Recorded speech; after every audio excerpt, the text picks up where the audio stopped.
billahi minash shaitanir rajim. Bismillahir rahmanir rahim. Bismillahir rahmanir rahim. Aqasa rabbuka Allah ta'budu illa iyyahu wa bil walidayni ihsana. Imma yablugna indakal kibara ahaduhuma aw kilahuma fala taqul lahuma uffin wa la tanharhuma wa qul lahuma qawlan karima. Honorable Chief Guest, respected teachers, guardians, headmasters, and my sisters and brothers who are watching this program, I welcome all of you with the Islamic greeting, Assalamu alaikum wa rahmatullahi wa barakatuh. Now, I am going to deliver in front of you a speech about the status of mothers in Islam. Allah subhanahu wa ta'ala says in Quran, Surah Luqman, verse number 14 to 15, and we have enjoined man in respect of his parents, his mother bears him, faintings upon faintings, and his weaning takes 2 years. Say, be grateful to me and to both your parents. To me is the eventual coming. If they contend that you should associate with me what you have no knowledge to, do not obey them and keep company with them in this word kindly. Allah subhanahu wa ta'ala says in Quran, Surah Bani Israel, verse number 23, Bismillahir Rahmanir Rahim. Aqasa rabbuka Allah ta'budu illa iyyahu wa bil walidayni ihsana. And your Lord has commanded, you shall not serve any but Him, and goodness to your parents. Heaven lies beneath a mother's feet. That is mentioned in Hadith.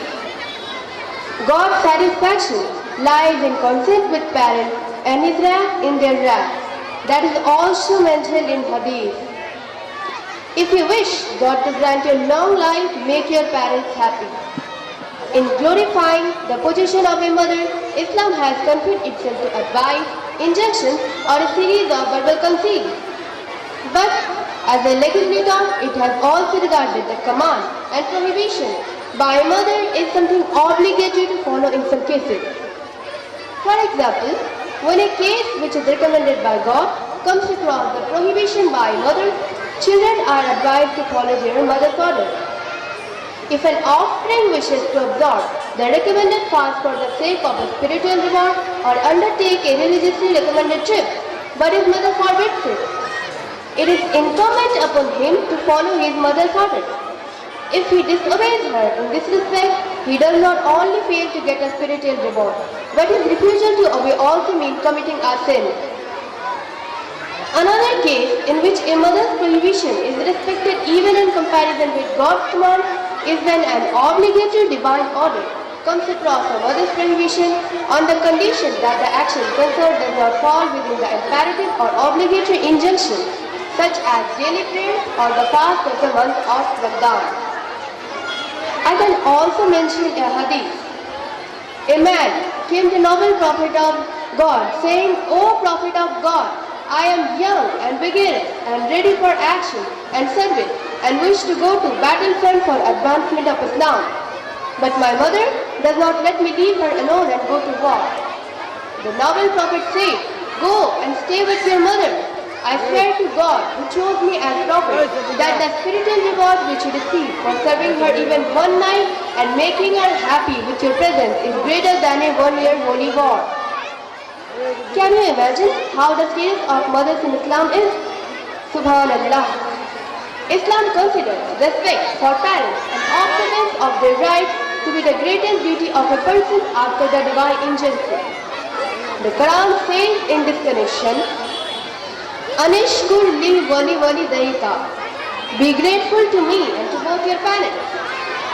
A man asked Imam Sadiq, what is the favor that God has ordered in the Quran to be shown to parents? The Imam answered, it means you should adopt a fine and admirable way in your association with them and not compel them to ask your help in time of need, but rather try to meet their needs before they ask you. Allah subhanahu wa ta'ala says, لَن تَنَالُوا الْبِرَّ حَتَّى يُنْفِقُوا مِمَّا تُحِبُّونَ. By no means shall you attain righteousness until you spend benevolently out of the assets you love. If your parents causes you uneasiness, you should not make them uneasy. If they beat up you, you should not hurt them. You should pray for them and throw nothing but a look of kindness and affection at them. Your voice should be never raised up there. You should never walk ahead of them.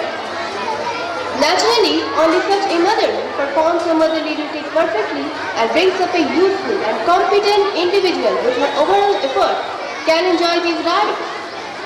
A mother who for the sake of self-indulgence or the purpose of attending dance parties or centers of debauchery evades her duty of educating her offspring, puts him or her in charge of a nursery or kindergarten, is in fact committing an unpardonable injustice towards her offspring. Thus, she cannot expect to benefit a mother's rights and position. In appearance, the life of a child in kindergarten is fine and pleasant. Their clothes are fine and pretty. Their hair is combed. Their school is managed in accordance with hygienic rules. Their rooms are well equipped and built with due regard to technical criteria. Their food is prepared under a proper program. Their beds have clean sheets. The children get sufficient playing time and time to sleep. In short, a great deal of physical and psychological inclinations are satisfied. But there are some other emotions that is desired in a children that the social environment of a kindergarten cannot satisfy. The particular characteristics which create joy and exhilaration in a children can be only provided in a mother's lap, not in a kindergarten. A child living among 100 other infants has a non-independent life and consequently he cannot acquire the personality and personal independence which are desired by human beings. I hope we will be grateful to our parents. May Allah help us to obey these words. Wa akhirda alhamdulillah. Ameen. Assalamu alaikum wa rahmatullahi wa barakatuh. ধন্যবাদ।